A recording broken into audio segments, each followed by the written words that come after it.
내가 어쩌다 이렇게 되었나. 내 평생을 바쳤는데.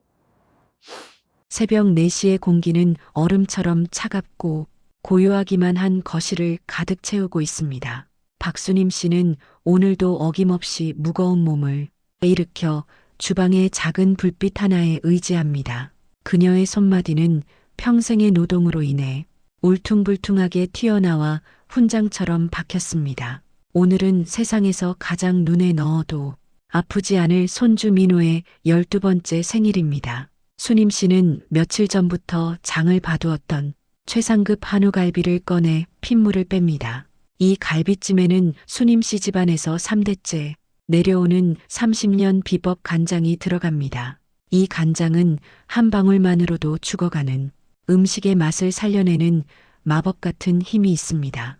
현재 대한민국에서 가장 잘 나간다는 며느리 유라의 브랜드 역시 이 간장에서 시작되었음을 아는 이는 오직 수님 씨뿐입니다. 하지만 유라는 이 은혜를 권리로 착각하며 시어머니를 식모 부리듯 홀대하고 있습니다. 수님 씨는 땀을 흘리며 무거운 솥을 정성스럽게 닦고 또 닦으며 음식을 준비합니다. 민호가 이 할미 고기 먹고 쑥쑥 커야 할 텐데 혼잣말을 내뱉는 수님 씨의 입가에는 고단함 속에서도 따뜻한 미소가 번집니다.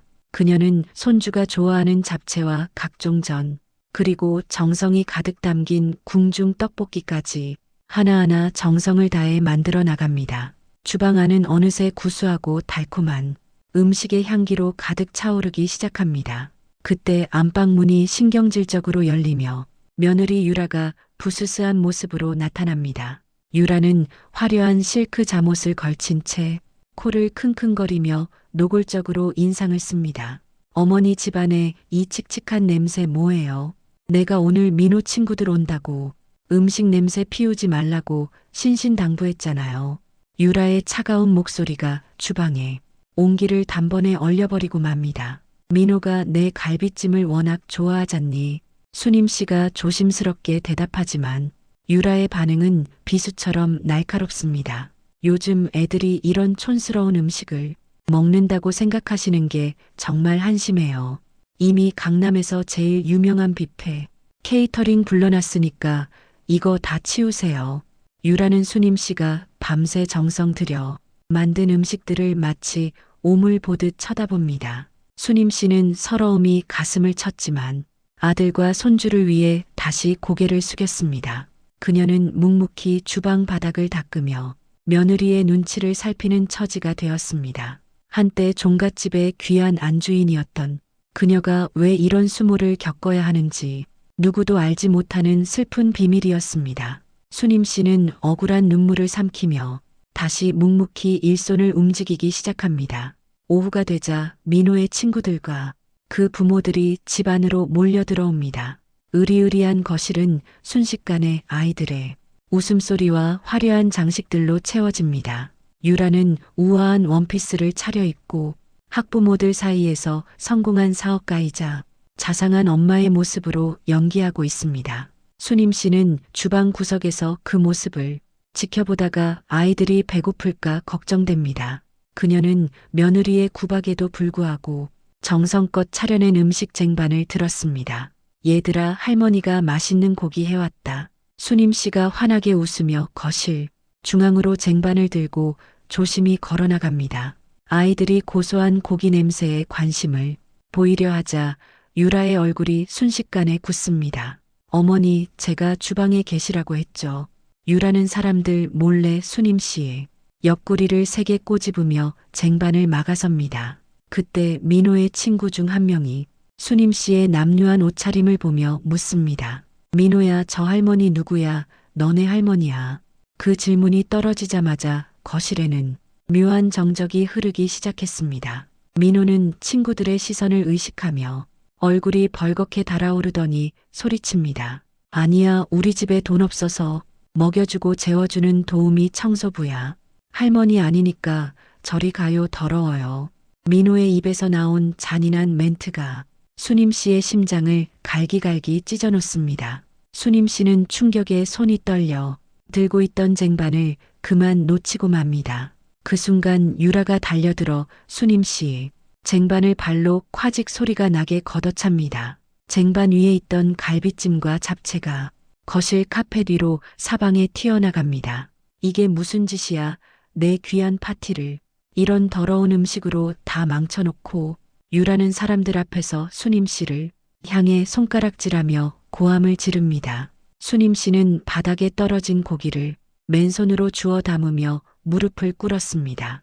민호야, 할머니가 잘못했다. 미안하다. 손주를 향해 울부짖는 수님 씨의 오열 소리가 거실을 가득 메웁니다. 하지만 민호는 친구들과 함께 할머니를 비웃으며 거실 밖으로 나갑니다. 무릎을 꿇고 엎드린 수님 씨의 눈에는 피눈물 같은 슬픔이 고였습니다. 며느리 유라는 그런 수님 씨의 등 위에 대고 얼른 치우라며 독서를 뱉습니다. 수님 씨는 바닥을 기며 쏟아진 음식을 닦아내다가 비로소 깨닫습니다. 자신의 헌신이 이 괴물들을 만들어냈다는 차가운 진실을 말입니다.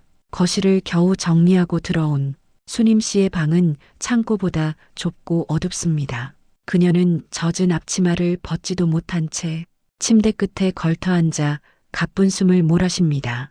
가슴이 너무 답답해서 숨이 쉬어지지 않을 정도의 통증이 몰려옵니다.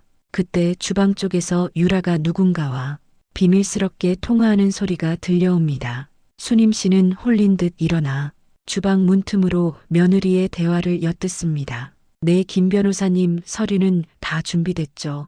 어머니 인감은 내가 잠든 사이에 몰래 찍었으니까 걱정하지 마세요. 강남 건물만 우리 명의로 넘어오면 이 지긋지긋한 노인네 바로 요양원행이에요. 유라의 입에서 나오는 소름 끼치는 음모의 수님 씨는 온몸이 얼어붙습니다. 며느리는 이미 수님 씨가 숨겨둔 건물의 존재를 알고 있었던 것입니다. 뿐만 아니라 그 건물을 뺏기 위해 인감증명서와 위임장까지 위조했습니다. 수님 씨는 배신감에 몸을 떨며 벽을 짚고 겨우 지탱하며 서 있었습니다. 유라는 통화를 마치고 콧노래를 흥얼거리며 거실의 명품 가방을 챙깁니다. 그녀의 성공이라는 화려한 껍데기 아래 이토록 추악한 알맹이가 숨어 있을 줄이야. 수님 씨는 유라가 나간 것을 확인하고 쓰레기통에 버려진 영수증 뭉치를 뒤집니다. 거기에는 유라가 위조 서류를 만들기 위해 심부름센터와 접촉한 결정적인 증거가 남겨져 있었습니다. 내가 감히 내 자식들을 이용해서 내 평생을 도둑질하려 드는구나. 수님 씨의 눈빛에서 슬픔이 사라지고 서늘한 복수의 기운이 서리기 시작합니다. 그녀는 방으로 돌아와 낡은 장롱, 깊숙한 곳에 숨겨두었던 휴대폰을 꺼냅니다. 그 휴대폰에는 대한민국 정재계 인사들의 개인 연락처가 가득 저장되어 있습니다. 수님 씨는 떨리는 손으로 번호를 누릅니다. 그녀의 복수는 이제 막 시작의 총성을 울리고 있었습니다. 저녁이 되자 아들 명준이 퇴근해 집으로 돌아오지만 집안 분위기는 냉랭합니다. 명준은 거실 소파에 앉아 유라가 따라주는 와인을 마시며 웃습니다. 오늘 민호 생일 파티 잘 끝났어. 명준의 물음에 유라는 가증스러운 미소를 지으며 대답을 이어갑니다. 말도 마요. 어머니가 갑자기 거실에 음식을 들고 나와서 망칠 뻔했어. 어머니 노망 나신 거 아니야? 정말 무서워. 유라는 수님 씨를 치매 환자로 몰아가며 명준의 판단력을 흐리게 합니다. 명준은 한숨을 쉬며 주방에 홀로 앉아있는 수님 씨를 쳐다봅니다. 어머니, 왜 자꾸 유라 힘들게 하세요? 자꾸 이러시면 저희도 더 이상 어머니랑 같이 살기 힘들어요. 아들의 차가운 배신에 수님 씨는 심장이 멈추는 것 같은 고통을 느낍니다. 그녀는 아무 말 없이 아들과 며느리를 한참 동안 쏘아보았습니다. 그래, 내가 나가주마. 내 발로 나갈 거야. 수님 씨의 단호한 목소리에 명준과 유라는 당황한 기색을 보입니다. 수님 씨는 방으로 들어가 자신의 짐이 든 작은 보따리를 챙깁니다. 유라는 속으로 쾌재를 부르며 겉으로는 걱정하는 척 연기를 시작합니다. 어머니, 이 밤에 어디를 가신다고 그러세요? 저희가 나쁜 뜻으로 한 게 아니에요. 하지만 유라는 이미 수님 씨의 가방 안에 든 서류를 빼앗기 위해 그녀의 앞을 막아서며 몸싸움을 벌입니다. 이거 내놔요. 어머니가 가진 거. 다 우리 거잖아요. 어차피 죽으면 줄 거. 유라가 수님 씨를 거칠게 밀치자 수님 씨는 차가운 현관 바닥으로 고꾸라집니다. 머리를 부딪힌 수님 씨의 시야가 흐려지지만 그녀는 끝까지 가방을 품었습니다. 너희는 오늘 소중한 것을 잃게 될 거다. 수님 씨는 피가 맺힌 입술을 깨물며 마지막 경고를 남기고 집을 나섭니다. 비 내리는 밤 차가운 거리에 홀로 남겨진 노인의 등 뒤로 화려한 아파트의 불빛이 비웃듯 일렁입니다. 이제 수님 씨는 조강지처의 가면을 벗고 진정한 건물주의자 명인으로서 자신을 파괴한 이들에게 심판을 준비합니다. 거실의 화려한 샹들리에 불빛 아래에서 유라는 초조하게 입술을 깨물고 있습니다. 최근 유라의 식탁의 핵심 제품인 만능 간장의 맛이 변했다는 소비자들의 항의가 빗발치고 있기 때문입니다. 사실 유라는 수님 씨가 몰래 넣어주는 핵심 베이스가 없으면 그저 평범한 조미료 회사에 불과한 빈 껍데기입니다. 유라는 수님 씨의 방으로 거칠게 구두 소리를 내며 걸어 들어갔습니다. 어머니 요새 간장에 무슨 짓 했어요? 왜 자꾸 맛이 예전 같지 않다는 클레임이 들어오느냐 말이에요. 유라는 수님 씨의 어깨를 잡고 사정없이 흔들어 대며 소리를 지릅니다. 수님 씨는 초점 없는 눈으로 며느리의 일그러진 얼굴을 바라봅니다. 맛은 변하지 않았다. 내 마음이 변해서 그렇게 느껴지는 것이지. 수님 씨의 단호한 대답에 유라는 이성을 잃고 책상 위에 서류 뭉치를 수님 씨의 얼굴을 향해 던졌습니다. 날카로운 종이 모서리가 수님 씨의 뺨을 스치며 붉은 선을 남깁니다. 당장 그 비법 노트 내놓으란 말이야. 어머니 죽고 나면 그거 다 쓰레기 될 텐데 왜 안 주는 건데? 유라는 수님 씨를 밀치고 낡은 서랍장을 하나하나 뒤집어 엎습니다. 수님 씨가 평생 소중히 간직해온 남편의 사진과 낡은 베넷 저고리가 차가운 바닥에 나동그라집니다.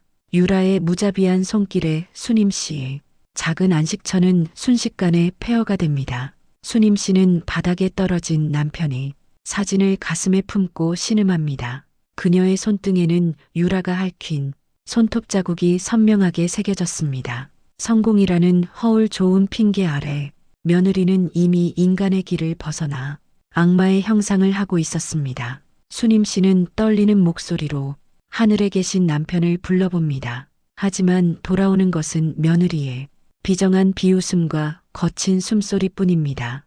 이것이 30년을 헌신한 시어머니에게 돌아온 처절한 대가였습니다. 방 안의 소란에 놀라 달려온 손주 민호는 상황을 지켜보다가 오히려 엄마 유라의 편에 섭니다. 엄마 저 할머니 때문에 우리 집 망하면 내 아이패드 못 사는 거야. 민호는 바닥에 떨어진 할아버지 유품인 회중시계를 발로 툭 찹니다. 수님 씨의 눈공자가 잘게 떨리며 심장이 멎을 듯한 통증이 몰려옵니다. 민호야, 그건 이 할미한테 목숨보다 소중한 것이란다. 수님 씨가 기어가듯 다가가서 시계를 잡으려 하자 민호는 오히려 시계를 멀리 차버립니다. 죽은 사람 물건 가지고 있으면 재수 없다고 엄마가 그랬어. 청소부 주제에 어디서 귀한 내 몸에 손을 대려고 해. 손주의 입에서 나온 가시 돋친 말들은 수님 씨의 영혼을 뿌리째 흔들어 놓기에 충분했습니다. 유라는 그런 민호를 나무라기는커녕 오히려 기특하다는 듯 머리를 씁니다.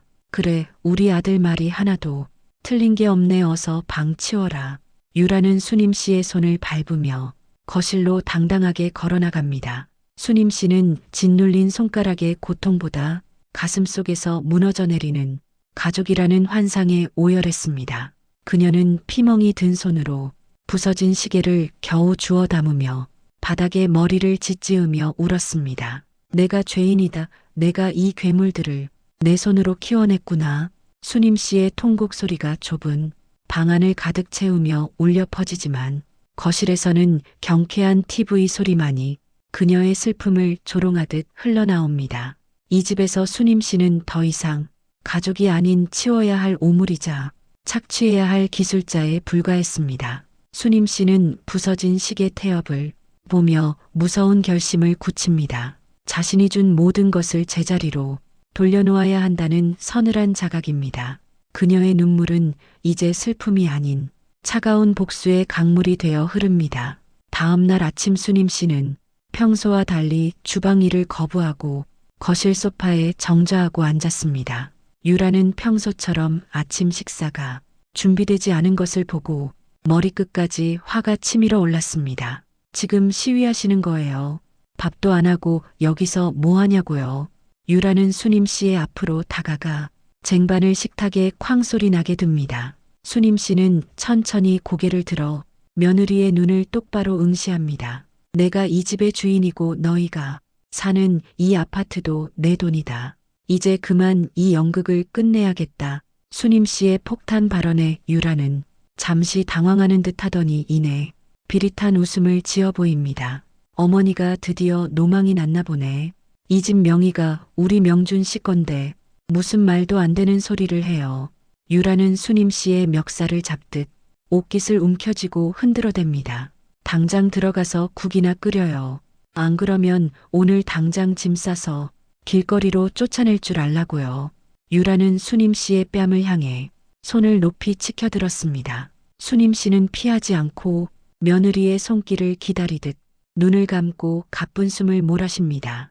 그때 유라의 손바닥이 수님 씨의 뺨을 매섭게 내리쳤습니다. 짝 하는 소리와 함께 수님 씨의 고개가 옆으로 돌아가고 입가에는 붉은 선혈이 맺힙니다. 이것은 단순한 신체적 폭력이 아닌 30년 세월에 대한 사형 선고였습니다. 뺨을 맞은 수님 씨는 오히려 기괴할 정도로 차분한 미소를 지으며 며느리 유라를 뚫어지게 봅니다. 그래, 이제야 본색을 드러내는구나. 내가 그토록 자랑하는 회사가 누구의 손끝에서 나왔는지 잊었느냐. 수님 씨의 말에 유라는 발끈하며 식탁 위에 놓인 뜨거운 차를 수님 씨의 발등에 쏟아버렸습니다. 뜨거워라, 어머니 정신 좀 차리게. 회사는 내 능력으로 키운 거지. 늙은 노인네 손맛으로 된 게 아냐. 유라는 바닥에 쓰러져 발등을 부여잡은 수님 씨를 향해 침을 뱉듯 독설을 내뱉습니다. 그때 아들 명준이 방에서 나오며 이 참혹한 광경을 목격합니다. 하지만 명준은 어머니를 부축하기는커녕 유라의 눈치를 보며 외면합니다. 엄마, 그냥 유라가 시키는 대로 조용히 좀 계시면 안 돼요. 우리 지금 투자 유치 때문에 얼마나 예민한지 아시잖아요. 아들의 비겁한 방관은 수님 씨 남은 심장 조각마저 가루로 만듭니다. 수님 씨는 차가운 차가 스며든 양말을 벗지도 못한 채 거실 바닥에서 무릎을 꿇었습니다. 오냐, 내가 나가야 너희가 정신을 차리겠구나. 수님 씨는 바닥에 머리를 박으며 통곡의 기도를 올리기 시작합니다. 그녀의 오열은 거실 벽을 울리고 천장을 타고 집 전체로 퍼집니다. 유라는 귀를 막으며 짜증을 내고 명주는 서둘러 집을 빠져나갑니다. 가장 신성해야 할 가족의 거실이 지옥보다 더 참혹한 전쟁터가 되어버린 비극의 순간이었습니다. 수님 씨는 젖은 옷을 입은 채 비틀거리며 현관문으로 향했습니다. 그녀의 손에는 낡은 보따리 하나와 결정적인 복수의 열쇠가 든 작은 휴대폰이 쥐어져 있었습니다. 이제 허상의 권력은 무너지고 진짜 주인이 칼을 뽑아들 시간입니다. 며느리 유라는 거실 소파에 앉아 자신의 손톱을 다듬으며 차가운 미소를 짓고 있습니다. 수님 씨가 집을 나가겠다고 선언했지만 그녀에게는 수님 씨를 곱게 내보낼 생각이 추호도 없었습니다. 수님 씨가 가진 건물의 권리와 비법 간장의 특허를 완벽하게 가로채기 위해서는 수님 씨를 사회적으로 매장해야만 했습니다. 유라는 안방 화장대 깊숙한 곳에서 시가 5천만 원 상당의 다이아몬드 목걸이를 꺼내 들었습니다. 그녀는 주변을 살피더니 수님 씨의 좁고 남루한 방으로 발걸음을 조심스럽게 옮기기 시작했습니다. 수님 씨가 잠시 화장실에 간 사이 유라는 수님 씨의 낡은 옷가지 사이에 목걸이를 깊숙이 숨겼습니다. 어머니가 스스로 무덤을 파게 만들어 드려야지 안 그래요. 유라는 혼잣말을 내뱉으며 입꼬리를 비열하게 끌어올렸습니다. 잠시 후 유라는 거실로 뛰어나가며 세상이 떠나가라 비명을 지릅니다. 어머, 내 목걸이, 내 목걸이가 어디 갔어? 분명히 여기 있었는데. 유라의 다급한 연기에 아들 명준과 손주 민호가 거실로 달려나옵니다. 무슨 일이야? 유라야, 갑자기 왜 그래? 명준이 당황하며 묻자 유라는 눈물을 왈칵 쏟아내며 명준이 팔을 붙잡고 흔들기 시작합니다. 내 결혼 예물 다이아 목걸이가 감쪽같이 사라졌단 말이에요. 아까 어머니가 안방 청소한다고 들어왔을 때부터 이상했어. 유라의 시선이 화장실에서 나오던 수님 씨를 향해 화살처럼 꽂힙니다. 수님 씨는 영문도 모른 채 멍하니 가족들을 바라보았습니다. 유라는 지체하지 않고 수님 씨의 멱살을 잡듯 다가가 소리칩니다. 어머니죠. 어머니가 내 목걸이 훔쳐간 거 다 알아요. 당장 내놔요. 그게 어떤 물건인데 감히 손을 대느냐 말이에요. 유라의 억지에 수님 씨는 가슴이 철렁 내려앉으며 손을 내저었습니다. 내가 내 물건을 왜 가져가니? 나는 보지도 못했다 얘야.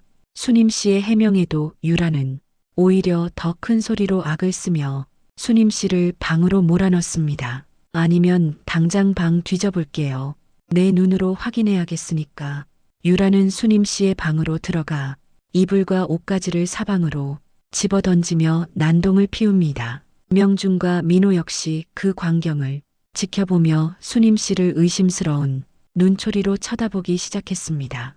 드디어 유라가 수님 씨의 낡은 겨울 코트 주머니에서 반짝이는 목걸이를 꺼내 들었습니다. 이것 봐, 여기 있잖아.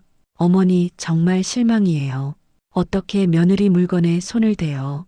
유라의 외침에 거실에는 무거운 정적이 흐르기 시작했습니다. 수님 씨는 자신의 눈앞에 나타난 목걸이를 보며 온몸의 피가 거꾸로 솟는 기분을 느꼈습니다. 이것은 명백한 함정이었고 자신을 파멸시키려는 악마의 치밀한 각본임을 깨달았습니다. 하지만 이미 상황은 유라의 의도대로 흘러가고 있었습니다. 수님 씨는 억울함에 목이 메어 아무 말도 나오지 않았습니다. 평생을 정직하게 살아온 노인에게 도둑이라는 누명은 죽음보다 더한 수치이자 고통이었습니다. 유라는 목걸이를 손에 쥐고 승리자의 미소를 숨긴 채 바닥에 주저앉아 통곡하기 시작합니다. 어떻게 이럴 수가 있어요. 내가 어머니를 식구로 생각했는데 내 뒤통수를 쳐도 유분수지. 이건 경찰에 신고해야 해. 유라는 휴대폰을 들어 당장이라도 110일을 누를 기세로 협박합니다. 명주는 당황하며 유라를 말리지만 그의 시선은 이미 어머니인 수님 씨를 향한 불신으로 가득합니다. 엄마 정말 왜 그러셨어요? 돈이 필요하면 말을 하시지. 이게 무슨 망신이에요. 남들이 알면 내 얼굴이 뭐가 돼요. 아들의 한마디는 수님 씨의 심장에 대못을 박았습니다. 자신의 배 아파 낳은 자식조차 자신을 도둑으로 몰아세우는 이 참혹한 현실 앞에 수님 씨는 할 말을 잃고 비틀거렸습니다. 손주 민호는 옆에서 한술 더 떠 할머니를 조롱하기 시작합니다. 와, 우리 할머니 진짜 도둑이었네. 학교에 소문나면 나 창피해서 어떻게 다녀. 할머니 진짜 나빠.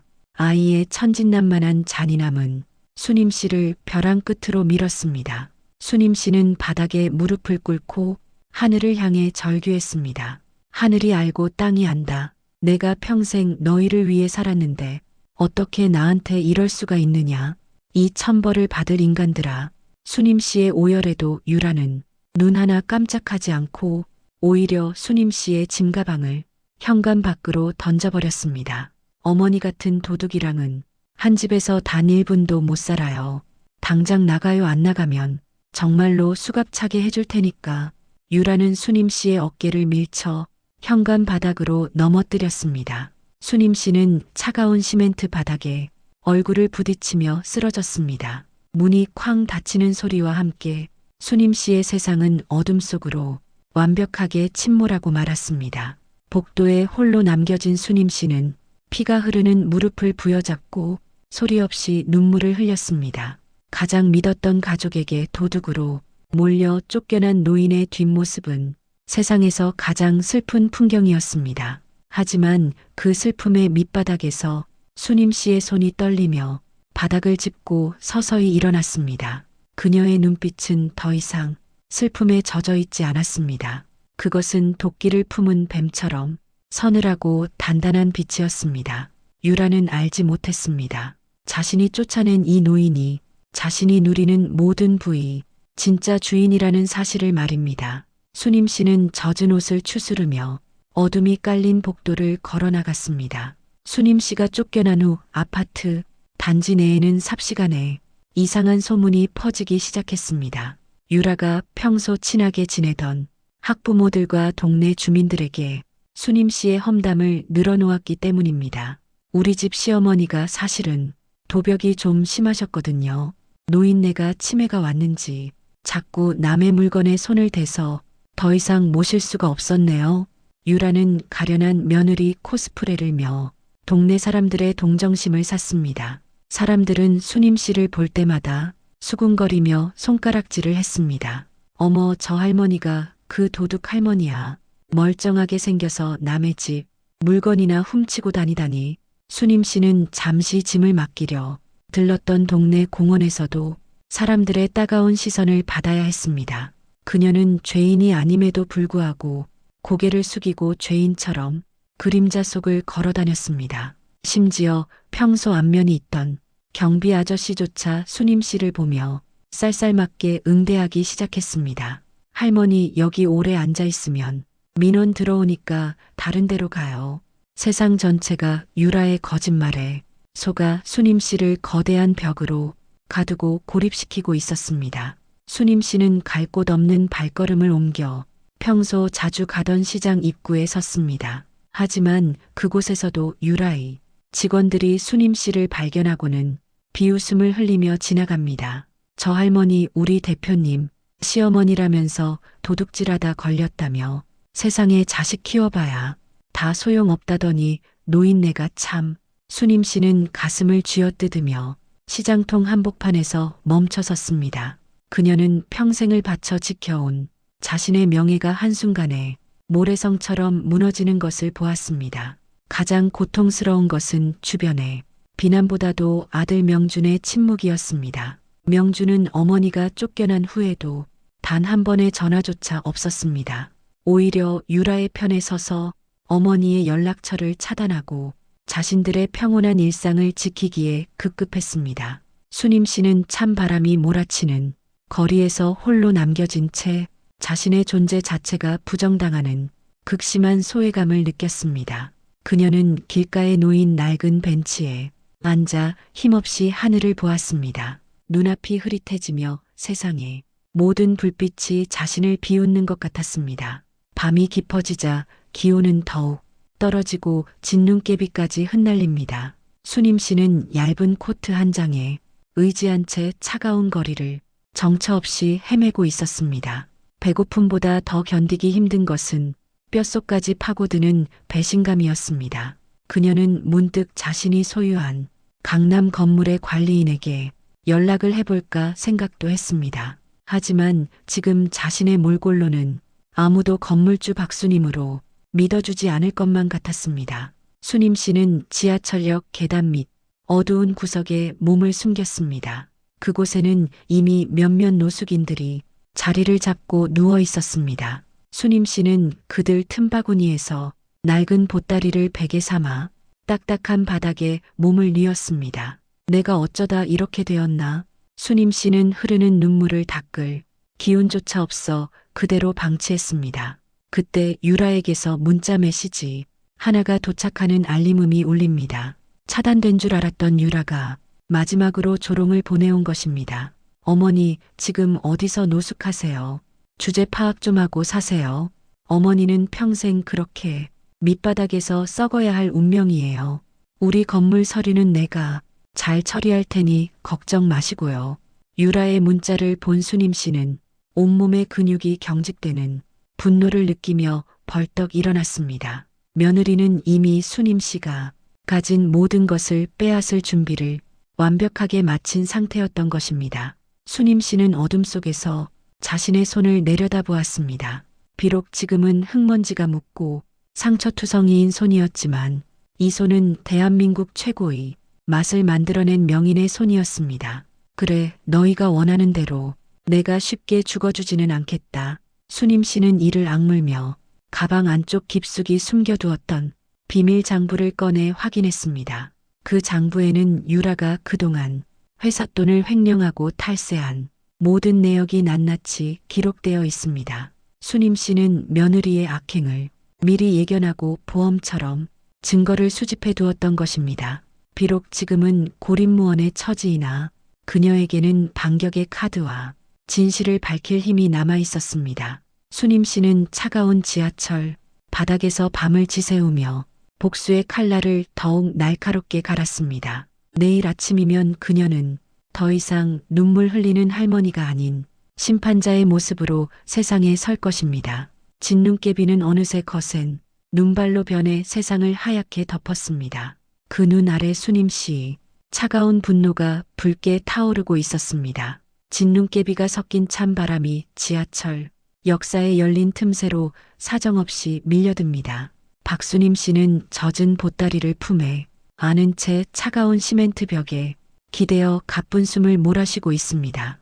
온몸의 뼈마디가 비명을 지르는 듯한 통증이 몰려오지만 그녀의 정신은 오히려 서늘할 정도로 맑아지기 시작합니다. 내가 왜 여기서 이러고 있어야 하는가? 수님 씨는 자신의 흙먼지 묻은 손을 내려다보며 나직이 움츠렸습니다. 그때 젖은 코트 주머니 안쪽에서 딱딱하고 차가운 금속의 감촉이 느껴집니다. 그것은 며칠 전 유라의 서재를 청소하다가 우연히 발견해 숨겨두었던 작은 녹음기 겸용 만년필이었습니다. 수님 씨는 떨리는 손으로 만년필에 재생 버튼을 조심스럽게 눌렀습니다. 지직거리는 소음 너머로 유라의 날카롭고 간사한 목소리가 흘러나옵니다. 김 변호사님, 그 노인네 이름으로 된 강남 건물 말이에요. 그거 내가 서류 조작해서 증여받은 걸로 처리해줘요. 어차피 노망난 노인네라 아무도 그 노인네 말을 믿어주지 않을 거예요. 치매 진단서도 미리 가짜로 준비해놨으니까 요양원에 쳐넣기만 하면 끝이야. 녹음기 속 유라의 목소리는 평소의 우아한 모습과는 전혀 다른 악마의 본성을 고스란히 드러내고 있었습니다. 수님 씨는 그 소리를 듣는 순간 심장이 멈추는 듯한 충격과 함께 온몸의 피가 거꾸로 솟구쳤습니다. 자신이 그토록 아끼고 사랑했던 며느리가 자신을 인간이 아닌 하나의 거대한 먹잇감으로 보고 있었다는 사실이 명백해진 것입니다. 수님 씨는 녹음기를 든 손을 부들부들 떨며 입술을 깨물었습니다. 그래, 내가 나를 치매 노인으로 만들어 건물까지 뺏으려 했다는 거구나. 내 아들 명준이까지 속여가며 이 할미를 길거리로 내몰았단 말이지. 수님 씨의 눈에서 흐르던 눈물이 어느새 차갑게 말라붙고 그 자리에는 도끼를 품은 앙광이 서리기 시작합니다. 그녀는 바닥을 짚고 천천히 무릎을 펴고 일어섰습니다. 지금까지의 박수님은 죽었습니다. 자식의 행복을 위해 자신의 존엄을 포기했던 어리석은 노인은 더 이상 존재하지 않습니다. 그녀는 낡은 코트의 먼지를 탁탁 털어내며 정면을 응시했습니다. 어둠 속에서 빛나는 그녀의 눈빛은 이제 세상을 향한 증오가 아닌 정의로운 심판을 예고하고 있었습니다. 수님 씨는 보따리 안에 든 자신의 진짜 신분증과 비밀 장부를 다시 한번 확인하고는 발걸음을 옮겼습니다. 지하철역의 차가운 계단을 한 계단씩 밟고 올라가는 그녀의 뒷모습은 이제 더 이상 쫓겨난 노숙인의 모습이 아니었습니다. 그것은 자신의 왕국을 되찾으러 가는 여왕의 결연한 진군과도 같았습니다. 수님 씨는 역 밖으로 나와 거세게 몰아치는 눈보라를 향해 당당하게 가슴을 펴고 섰습니다. 강유라, 내가 가진 모든 것은 나로부터 시작되었음을 잊었느냐? 이제 내가 그 모든 것을 원래의 자리로 돌려놓아 주마. 수님 씨의 각성은 밤하늘에 번개처럼 강렬하게 타올랐습니다. 수님 씨가 도착한 곳은 강남 테헤란로 한복판에 우뚝 솟은 30층 규모의 초현대식 빌딩 앞입니다. 이 건물의 이름은 수님 빌딩입니다. 세상 사람들은 그저 돈 많은 재벌의 소유인 줄로만 알았지만 사실 이 빌딩의 실소유주는 남루한 차림의 박수님 씨 본인입니다. 그녀는 건물 로비로 들어섰습니다. 고급스러운 대리석 바닥에 수님 씨, 낡은 운동화가 진흙을 묻히며 들어서자 보안 요원들이 앞을 막아섭니다. 할머니 여기는 함부로 들어오시면 안 됩니다. 당장 밖으로 나가주세요. 요원들의 멸시 섞인 말투에도 수님 씨는 눈 하나 깜짝하지 않고 가방에서 작은 카드 한 장을 꺼냈습니다. 그것은 이 빌딩의 소유주만이 가질 수 있는 최고 권한의 블랙 카드였습니다. 카드를 단말기에 대자 경쾌한 알림음과 함께 보안 요원들의 무전기가 일제히 울리기 시작합니다. 회장님, 박수님 회장님이 오셨다. 로비의 정적이 깨지고 건물이 총책임자인 최 관리인이 허겁지겁 엘리베이터에서 뛰어내려왔습니다. 그는 수님 씨의 처참한 몰골을 보자마자 바닥에 무릎을 꿇었습니다. 회장님, 이게 대체 어찌된 일입니까? 그동안 연락도 안 되시고 저희가 얼마나 찾아 헤맸는지 아십니까? 최 관리인의 통곡 섞인 외침에 로비에 있던 모든 직원이 일제히 허리를 90도로 꺾었습니다. 수님 씨는 차가운 표정으로 최 관리인을 내려다보며 말했습니다. 내가 잠시 인간의 탈을 쓴 짐승들과 꿈을 꾸고 왔네. 최 실장 당장 내 방에 따뜻한 물을 준비하게. 그리고 지금 이 시각부로 내가 말하는 모든 지시를 한치의 오차도 없이 수행하게. 수님 씨는 전용 엘리베이터를 타고 빌딩 최상층에 위치한 자신의 펜트하우스로 올라갔습니다. 화려한 도심의 야경이 한눈에 내려다 보이는 그곳에서 그녀는 비로소 자신의 진짜 모습을 마주했습니다. 수님 씨는 따뜻한 욕조에 몸을 담그고 지난 30년간의 서러움을 뜨거운 물과 함께 흘려보냈습니다. 욕실의 거울 속에 비친 자신의 모습을 보며 그녀는 다짐했습니다. 용서는 신이 하는 것이고 나는 오직 대가만을 치르게 하겠다.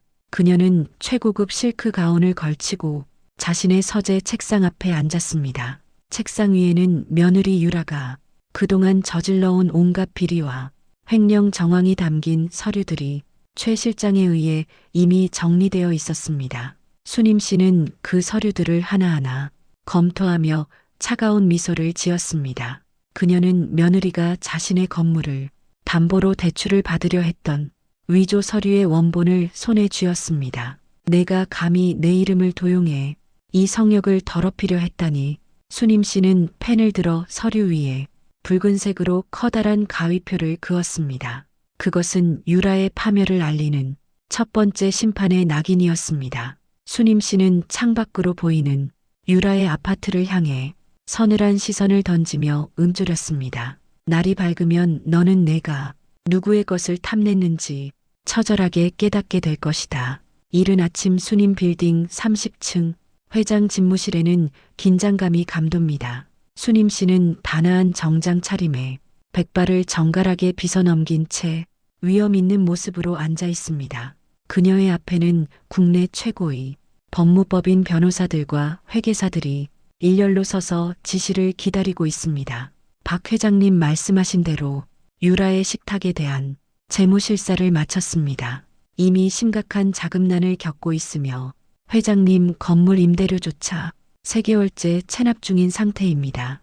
변호사의 보고에 수님 씨는 찻잔을 내려놓으며 나직이 물었습니다. 그동안 내가 내지 말라고 지시했던 독촉장은 어떻게 되었나? 회장님 지시대로 발송하지 않고 증거 자료로만 보관 중입니다. 수님 씨는 만족스러운 듯 고개를 끄덕였습니다. 오늘 오후 2시를 기점으로 전국에 있는 유라의 식탁, 모든 매장의 임대차 계약, 해지 통보서를 발송하게. 그리고 유라가 제 이름으로 위조해서 받은 모든 대출에 대해 즉각적인 상환 청구 소송을 제기하게. 수님 씨의 목소리는 낮았지만 그 안에 담긴 위압감은 방 안의 공기를 압도했습니다. 그녀는 이어서 최 실장을 불렀습니다. 최 실장, 자네는 지금 당장 식품의약품안전처에 연락하게. 유라의 식탁에서 사용하는 모든 소스에 허가받지 않은 첨가물이 들어갔다는 제보를 넣게. 실제로 내가 빠진 뒤로 그 아이가 맛을 맞추기 위해 독성 강한 화학 조미료를 무분별하게 썼다는 증거가 여기 있네. 수님 씨는 며느리가 자신의 부재를 메우기 위해 저질렀던 위험한 선택들을 이미 파악하고 있었습니다. 그것은 단순한 사업적 실수를 넘어 국민의 건강을 위협하는 명백한 범죄 행위였습니다. 수님 씨는 며느리가 공들여 쌓아온 가짜 성공의 성벽을 가장 기초적인 부분부터 무너뜨릴 계획을 세운 것입니다. 유라는 시어머니가 길거리에서 얼어 죽었을 거라 믿고 승리감에 취해 있겠지만 그것은 거대한 함정으로 들어가는 마지막 발걸음일 뿐이었습니다. 수님 씨는 서랍에서 낡은 비법 간장 항아리를 꺼냈습니다. 이 간장은 사람을 살리는 생명의 물이었거늘 내가 이것을 욕망의 도구로 썼으니 이제 그 벌을 받아야지. 수님 씨는 간장 한 방울을 혀끝에 대며 차가운 눈빛을 빛냈습니다. 그녀의 머릿속에는 이미 유라가 무릎을 꿇고 빌며 절규하는 모습이 그려지고 있었습니다. 수님 씨는 비서를 향해 마지막 지시를 내렸습니다. 모든 준비는 끝났다. 오늘 오후 강유라를 이 건물로 정중하게 초대하도록 하게. 자신이 뺏으려 했던 건물이 진짜 주인이 누구인지 직접 보여줘야 하지 않겠나? 같은 시각 유라는 강남이 최고급 부티크에서 쇼핑을 즐기며 친구들과 수다를 떨고 있습니다. 얘 내 말 좀 들어봐. 그 노인네 드디어 내쫓았다니까. 어디 가서 얼어 죽었는지 연락도 없고 속이 다 시원해. 유라는 수천만 원짜리 가방을 들어 보이며 깔깔거리고 웃었습니다. 그때 유라의 휴대폰으로 다급한 전화가 한 통 걸려옵니다. 회사의 재무이사였습니다. 대표님, 지금 난리가 났습니다. 갑자기 전국 매장의 건물주들이 일제히 계약 해지를 통보해 왔습니다. 게다가 은행에서도 위조 서류, 정황이 발견됐다며 전액 상환을 요구하고 계좌를 동결시켰습니다. 유라는 들고 있던 가방을 바닥에 떨어뜨리며 얼굴이 하얗게 질렸습니다. 그게 무슨 소리야? 계약 해지라니. 우리 건물이 다 누구 건데 누가 감히 그런 짓을 해? 유라는 미친 듯이 소리를 지르며 매장 밖으로 뛰어나갔습니다. 하지만 악재는 여기서 끝이 아니었습니다. 실시간 검색어에는 이미 유라의 식탁 유해 조미료 검출 기사가 도배되기 시작했습니다. 분노한 소비자들의 항해 전화로 유라의 휴대폰은 마비될 지경이었습니다. 그때 낯선 번호로 문자 하나가 도착합니다. 수님 빌딩 30층 회장실로 오라. 내가 그토록 원하던 건물이 진짜 주인이 너를 기다리고 있다. 유라는 손을 벌벌 떨며 그 문자를 확인했습니다.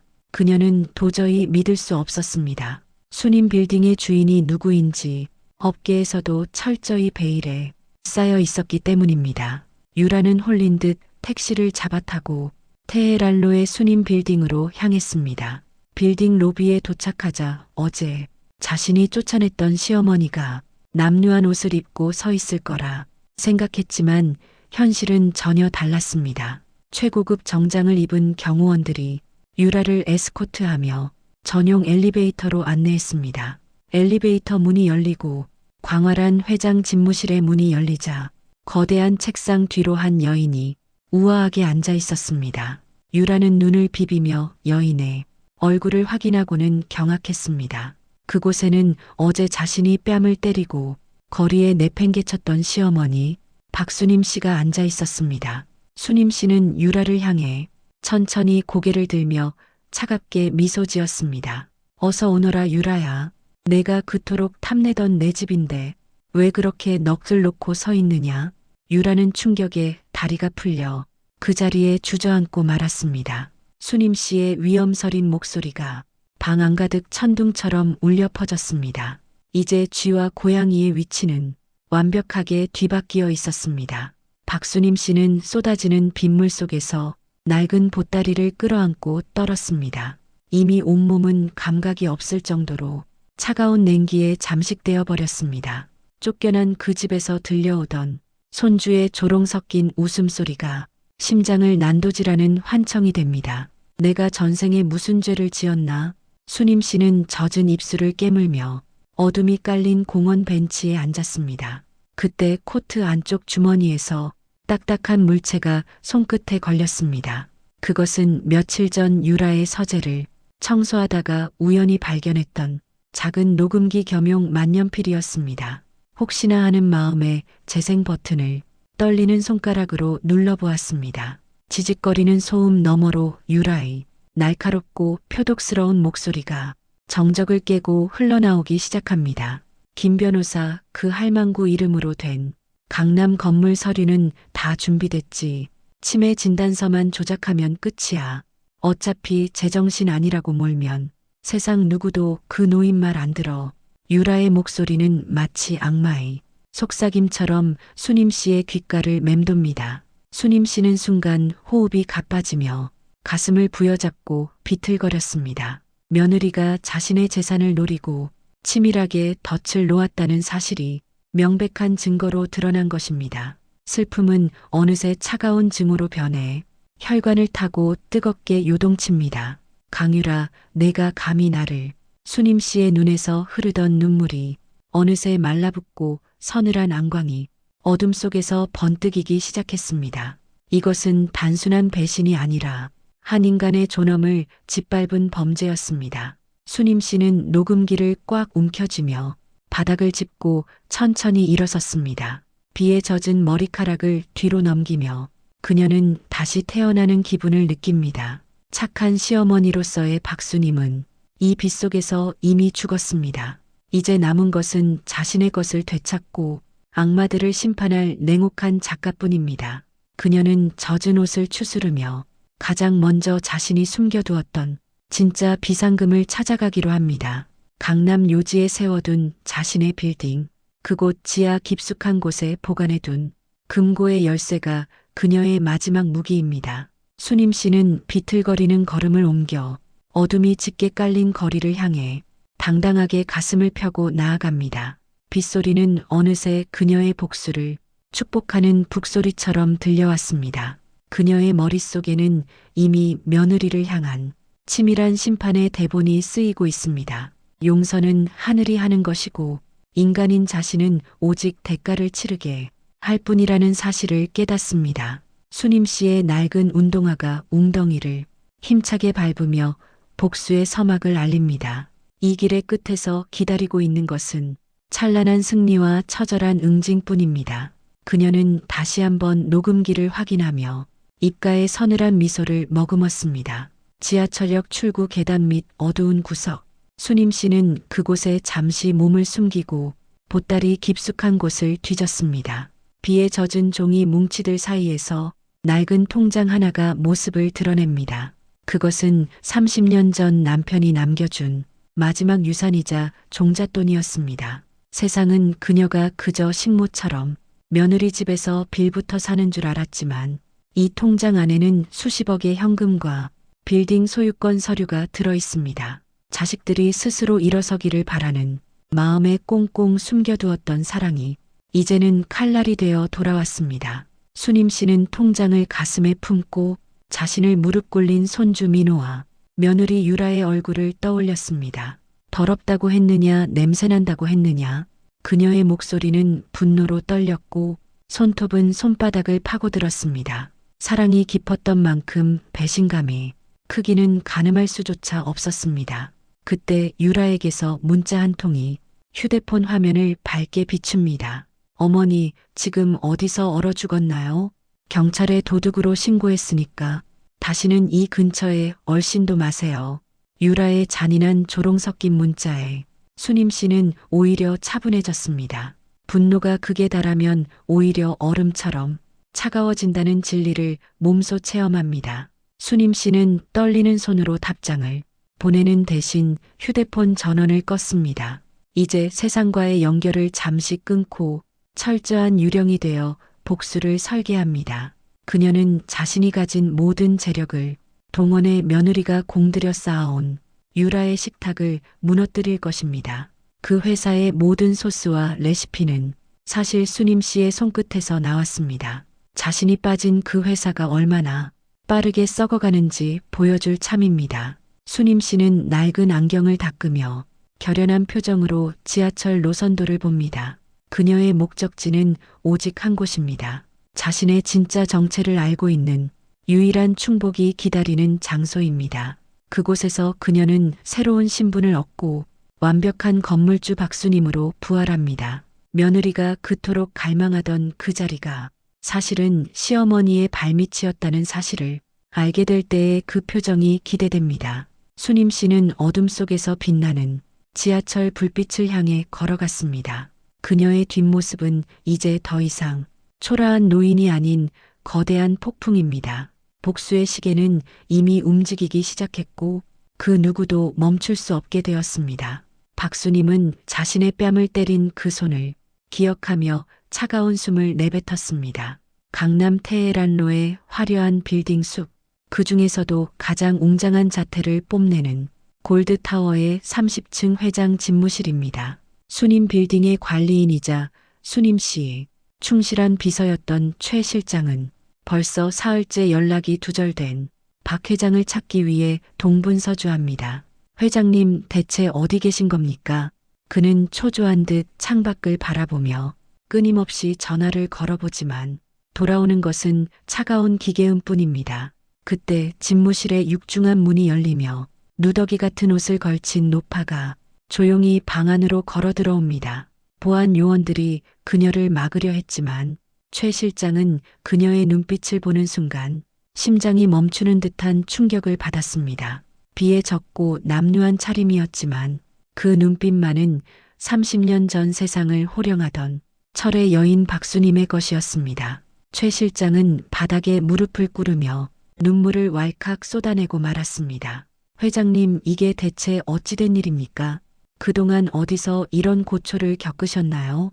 그의 통곡 소리가 방 안을 가득 채우자 수님 씨는 무거운 한숨을 내쉬며 최 실장의 어깨를 가만히 짚었습니다. 최 실장, 내가 인간의 탈을 쓴 짐승들과 꿈을 꾸고 왔네.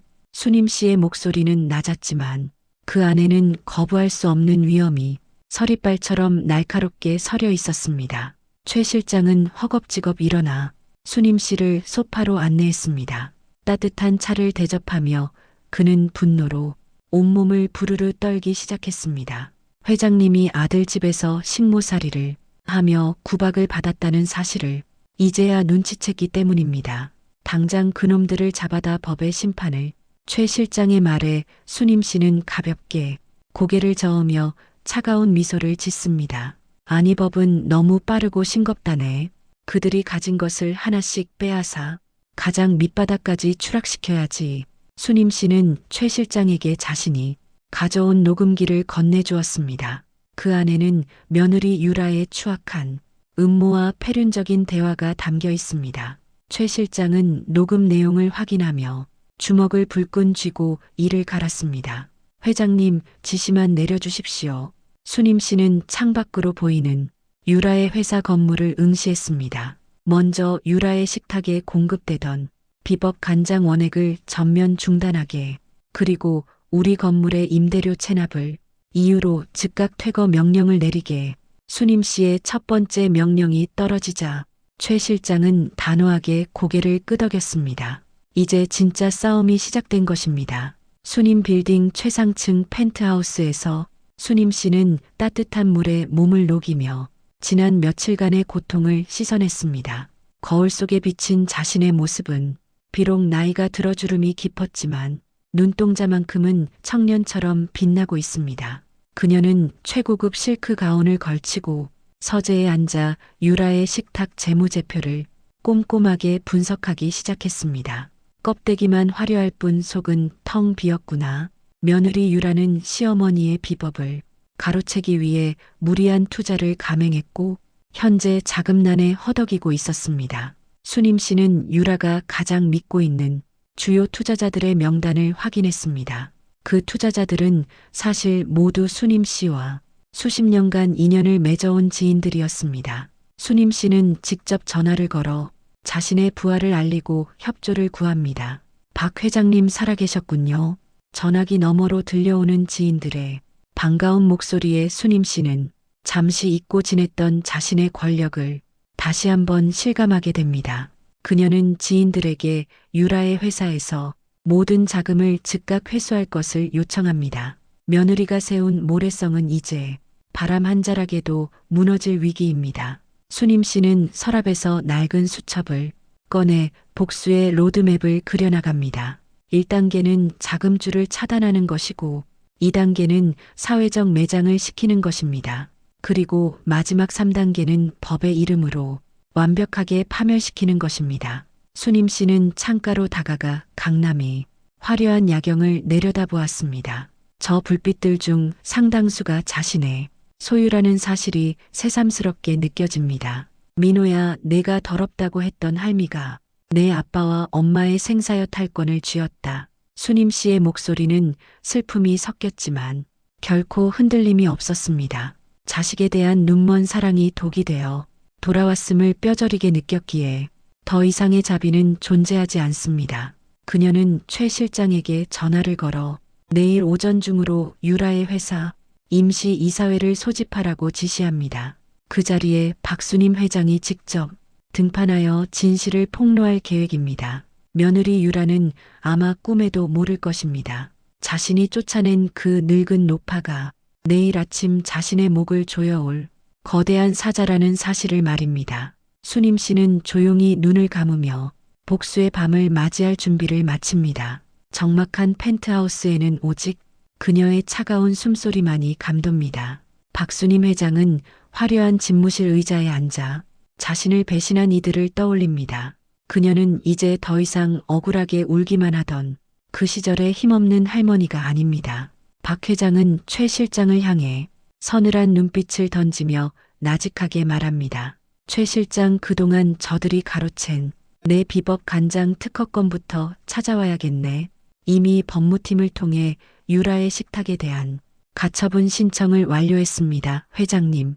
최 실장의 보고에 수님 씨는 차가운 미소를 입가에 머금습니다. 그녀는 며느리 유라가 가장 소중히 여기는 회사라는 이름의 성벽을 가장 밑바닥부터 무너뜨릴 계획입니다. 돈으로 세운 성은 돈으로 무너뜨려야지. 수님 씨는 30년 전부터 인연을 맺어온 금융계 거물들에게 일일이 전화를 겁니다. 나 박수님이네, 이제 그만 그 아이에게 빌려준 자금들을 회수해주게. 수님 씨의 짧은 한마디에 강남의 큰손들이 일제히 움직이기 시작합니다.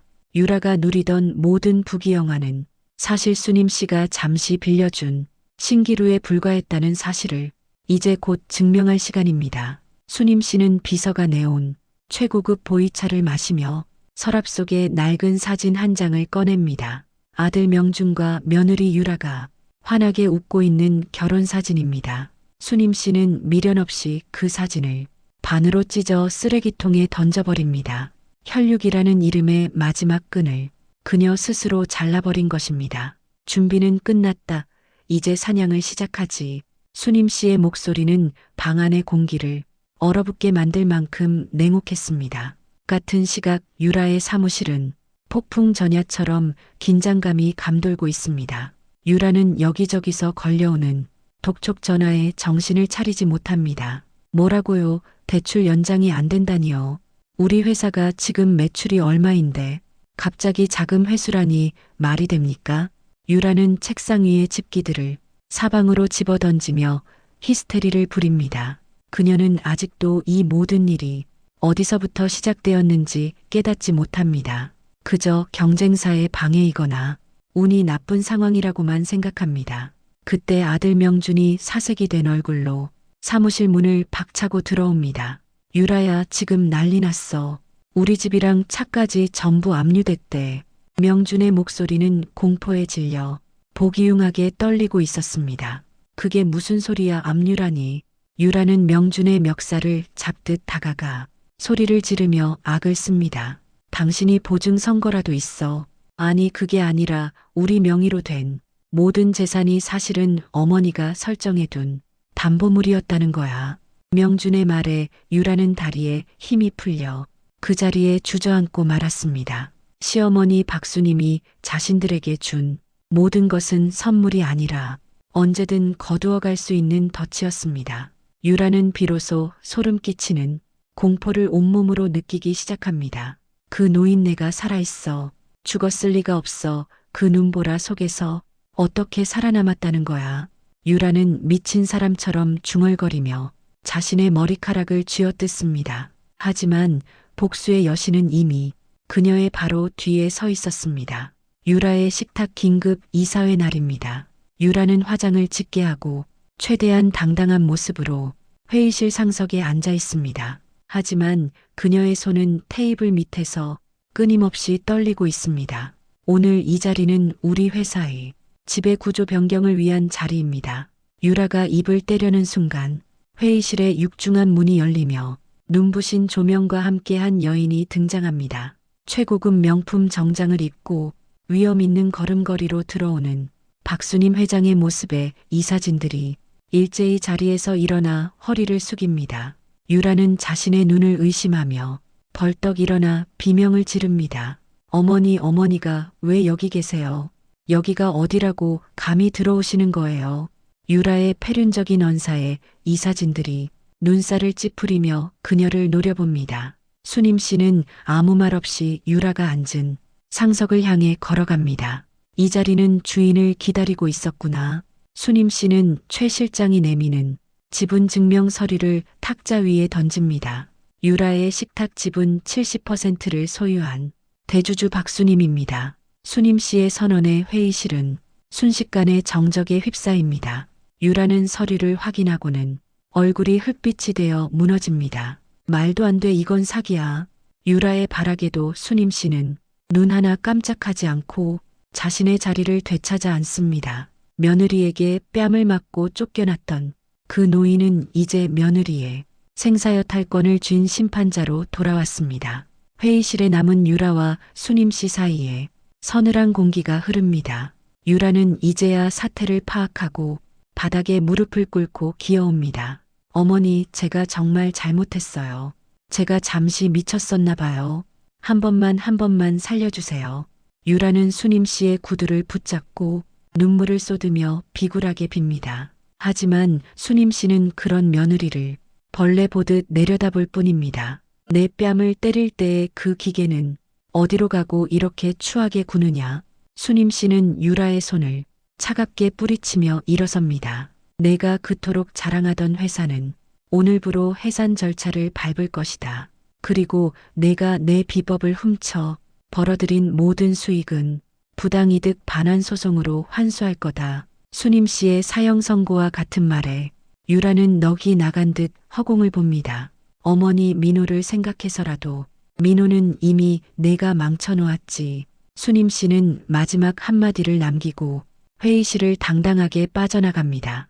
복도에는 유라의 처절한 비명이 메아리쳐 울려 퍼졌습니다. 성공의 이면에 숨겨져 있던 추악한 진실이 만천하에 공개되는 순간이었습니다. 수님 씨는 엘리베이터 거울 속 자신의 모습을 보며 조용히 은졸입니다.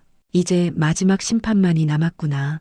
그녀의 눈에는 이제 눈물 대신 승리의 불꽃이 타오르고 있었습니다. 서울의 한 최고급 호텔 연회장에서는 올해의 여성 기업인 시상식이 화려한 조명 아래 열리고 있습니다. 유라는 구속영장이 기각되었다는 소식을 듣자마자 지인들을 동원해 이 자리에 뻔뻔하게 참석했습니다. 그녀는 협력업체 사장들 앞에서 여전히 당당한 척 미소를 지으며 와인 잔을 가볍게 흔들고 있습니다. 모든 오해는 풀렸으니 걱정 마세요. 우리 회사는 곧 다시 일어설 겁니다. 유라의 가증스러운 목소리가 연회장 곳곳으로 울려 퍼집니다. 그때 연회장의 대형 스크린이 갑자기 지직거리며 바뀌더니 충격적인 영상이 재생되기 시작합니다. 그것은 며칠 전 수님 씨가 거실에서 무릎을 꿇고 울던 날 유라가 내뱉었던 폭언의 현장입니다. 어머니 같은 도둑이랑은 한 집에서 단 1분도 못 살아요. 당장 나가요. 안 나가면 정말로 수갑차게 해줄 테니까. 유라의 표독스러운 얼굴이 초대형 화면 가득 채워지자 연회장은 찬물을 끼얹은 듯 순식간에 정적에 휩싸이고 맙니다. 사람들은 들고 있던 잔을 멈추고 경악스러운 표정으로 유라와 화면을 번갈아 쳐다보기 시작합니다. 유라의 얼굴은 순식간에 흑빛으로 변하며 몸을 떨었습니다. 그때 연회장 정문이 열리며 눈이 부실 정도로 화려한 한복을 차려입은 수님 씨가 수십 명의 경호원을 거느리고 당당하게 안으로 들어섭니다. 그녀의 곁에는 국내 최고 로펌의 변호사들이 배치되어 범접할 수 없는 위험을 뿜어냅니다. 수님 씨는 단상 위로 천천히 걸어 올라가 마이크 앞에 섰습니다. 국민 여러분, 그리고 여기 계신 내빈 여러분, 저는 오늘 한 명의 어머니로서가 아니라 피해자로서 이 자리에 섰습니다. 수님 씨의 나직하면서도 힘 있는 목소리가 스피커를 통해 호텔 전체로 울려 퍼집니다. 유라는 비명을 지르며 단상 위로 뛰어 올라가려 했지만 경호원들에 의해 제지당합니다. 저 할망구 말은 다 거짓말이에요. 치매 걸린 노인네가 미친 거라고요. 유라의 마지막 발악은 오히려 사람들의 비웃음만을 살 뿐입니다. 수님 씨는 품 안에서 낡은 비법 간장 항아리를 꺼내 단상 위에 정중히 내려놓았습니다. 이 간장이 바로 유라의 식탁의 뿌리이자 제 인생의 전부입니다. 하지만 저 아이는 이 소중한 유산을 욕망의 도구로 썼고 심지어 저를 도둑으로 몰았습니다. 수님 씨의 폭로가 이어질수록 연회장은 분노의 함성으로 가득 차오르기 시작했습니다. 수님 씨의 폭로는 멈추지 않고 더욱 강력하게 이어졌습니다. 그녀는 유라가 그동안 저질렀던 세금 포탈 내역과 이중 장부를 화면에 띄웠습니다. 이것이 제가 밤잠을 설쳐가며 수집해온 진실의 기록들입니다. 가족이라는 이름으로 용서하려 했지만 저들은 인간이기를 포기하고 짐승의 길을 택했습니다. 수님 씨는 유라가 위조했던 건물 증여 계약서의 원본을 현장에서 갈기갈기 찢어버렸습니다. 종이 조각이 눈처럼 날리는 그 풍경은 유라의 가짜 권력이 무너지는 최후의 순간이었습니다. 연회장에 참석했던 기자들의 카메라 플래시가 유라를 향해 기관총처럼 터지기 시작합니다. 유라는 얼굴을 가리며 바닥을 기어다니며 울부짖습니다. 아니야, 이건 다 꿈이야. 내 돈 내 회사 돌려줘. 하지만 이미 판세는 뒤집혔고 유라는 만인 앞에서 천하의 패륜녀로 낙인 찍혔습니다. 그때 아들 명준이 연회장에 나타나 수님 씨의 다리를 붙잡고 처절하게 매달리기 시작했습니다. 어머니, 제가 잘못했습니다. 제발 한 번만 살려주세요. 명준의 비굴한 모습에 수님 씨는 가슴이 찢어지는 고통을 느꼈지만 단호하게 그 손을 뿌리쳤습니다.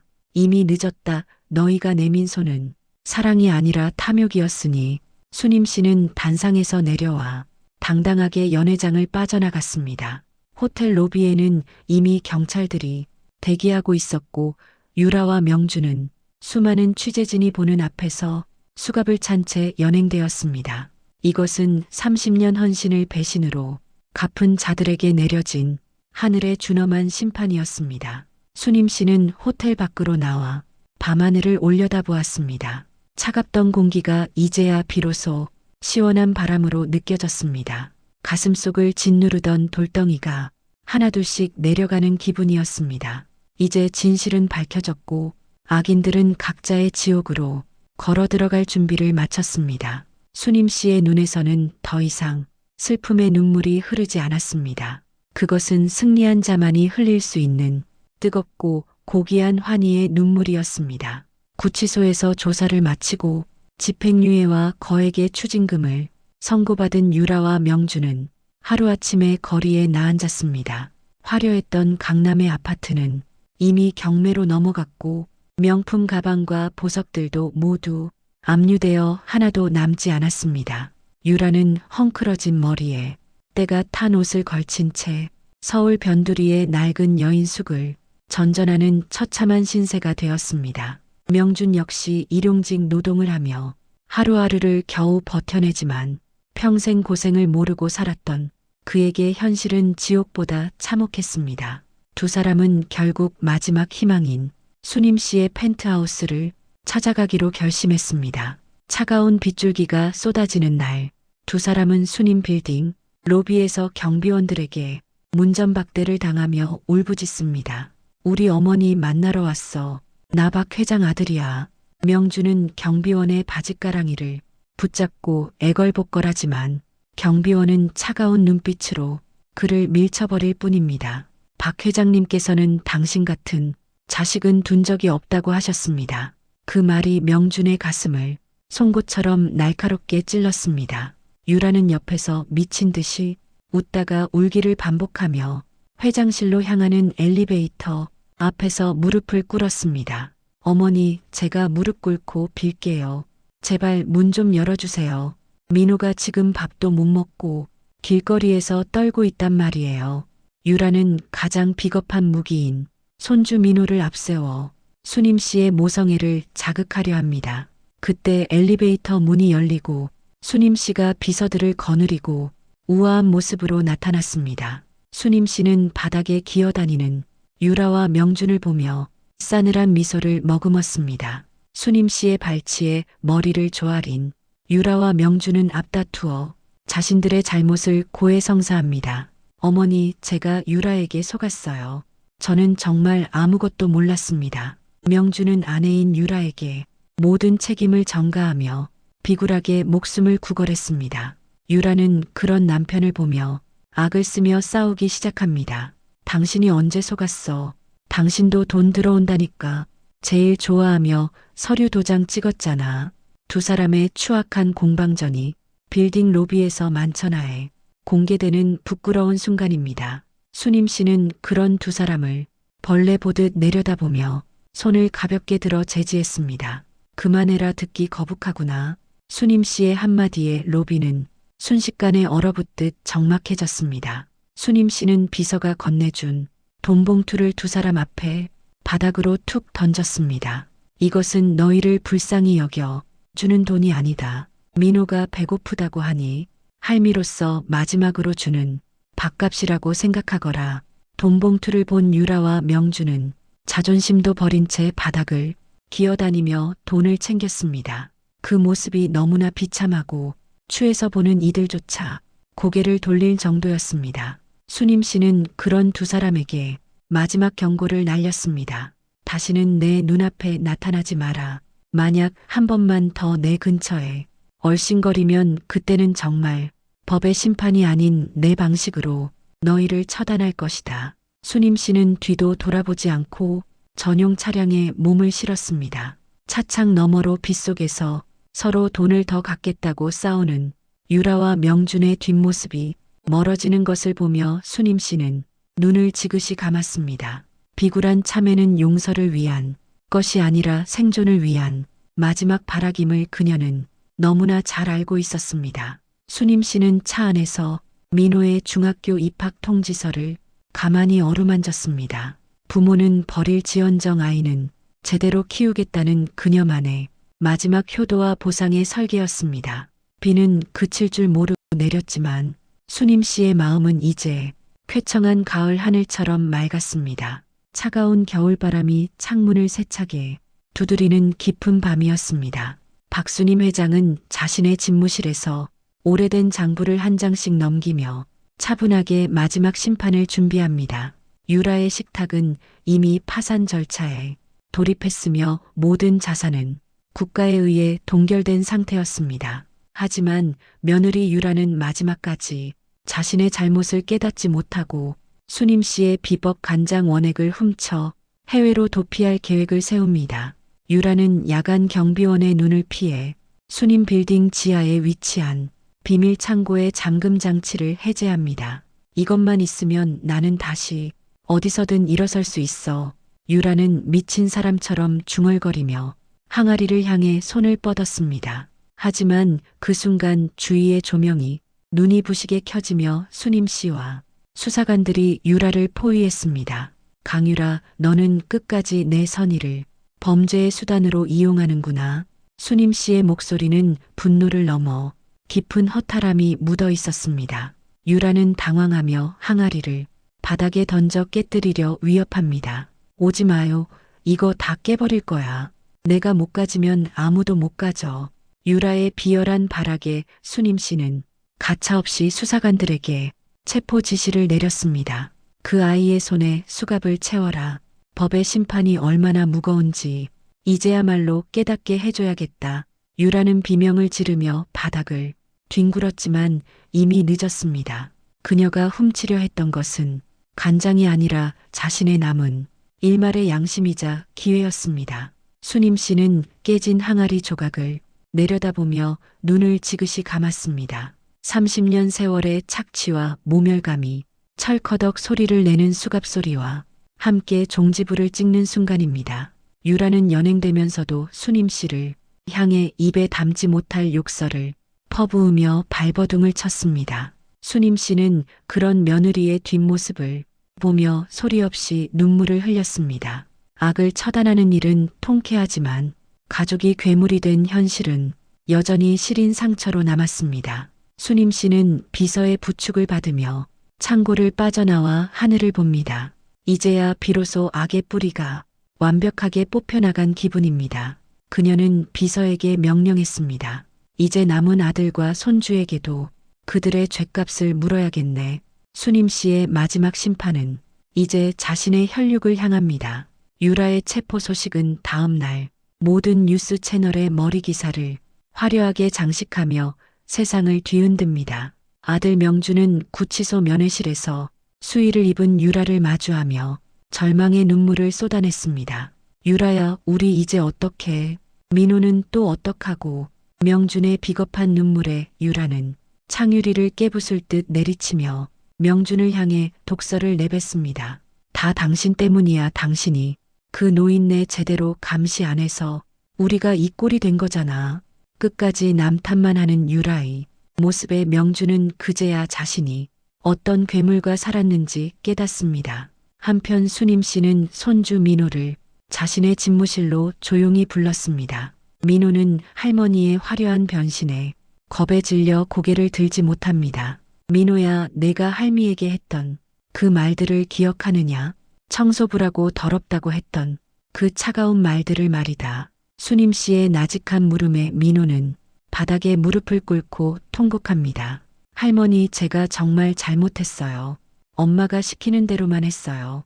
수님 씨는 아이의 어깨를 가볍게 다독이며 차갑게 말합니다. 잘못은 내가 했으니 용서도 내가 스스로 찾아야 한다. 수님 씨는 민호를 시골의 한 사회복지시설로 보내기로 합니다.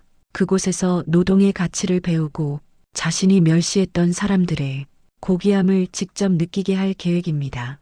부모의 잘못된 교육으로 인해 망가진 아이의 인성을 처음부터 다시 세우려는 수님 씨만의 엄격한 사랑입니다. 명준 역시 모든 재산을 몰수당하고 수님 씨가 운영하는 무료 급식소에서 평생 봉사하며 살라는 가혹하지만 자비로운 판결을 받습니다. 어머니, 살려만 주십시오.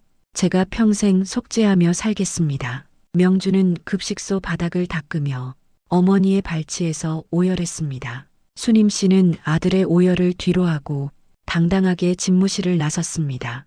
이제 죄를 지은 자들은 각자의 지옥에서 죄를 씻어야 합니다. 수님 씨는 강남의 빌딩 숲을 내려다보며 길었던 복수의 여정을 마무리하는 숨을 내쉽니다. 진정한 승리는 파멸이 아니라 상대방이 자신의 죄를 뼈저리게 느끼게 하는 것임을 수님 씨는 누구보다 잘 알았습니다. 계절이 바뀌어 화창한 봄날, 수님 씨는 강원도 깊은 산골에 작은 한옥마당에 앉아 있습니다. 그녀는 이제 회장직을 내려놓고 평범한 할머니의 모습으로 돌아와 비법 간장을 정성껏 빚고 있습니다. 그녀의 곁에는 까맣게 그을린 피부의 민호가 할머니를 도와 메주를 나르고 있습니다. 민호의 눈빛은 예전의 도끼와 거만함이 사라지고 맑고 선한 기운이 가득 차 있습니다. 할머니, 이 메주가 우리 인생처럼 귀한 거래요. 민호의 대견한 말에 수님 씨는 환한 미소를 지으며 아이의 머리를 부드럽게 쓰다듬습니다. 그래, 민호야, 썩어야 맛이 나고 기다려야 보배가 되는 법이란다. 두 사람의 웃음소리가 마당을 가득 채우며 평화롭게 번져갑니다. 시골 시설에서 1년간의 생활은 민호를 완전히 다른 사람으로 성장시키는 기적을 만들었습니다. 명준 역시 매일 아침 일찍 급식소 문을 열며 소외된 이웃들에게 따뜻한 밥을 나눠주는 삶에서 기쁨을 찾습니다.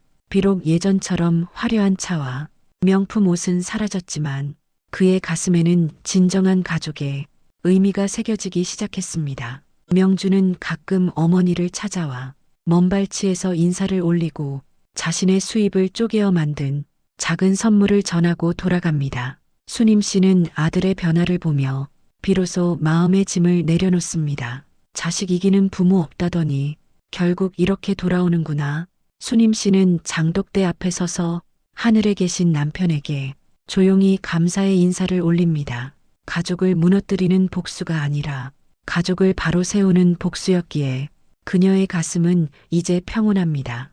그녀는 민호와 함께 직접 만든 간장을 이웃들에게 나눠주며 베푸는 삶의 진정한 가치를 몸소 실천하며 살아갑니다. 한때 무릎을 꿇고 오열하던 그 처량했던 할머니는 이제 온 마을 사람들의 존경을 받는 진정한 어른으로 추앙받습니다.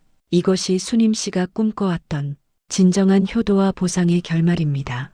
박수님 씨의 비법 간장은 이제 대한민국을 넘어 전 세계로 수출되는 최고의 명품이 되었습니다. 하지만 수님 씨는 그 수익금을 자신을 위해 단 1원도 쓰지 않고 전액 독거노인과 고아들을 위한 장학재단에 기부하고 있습니다.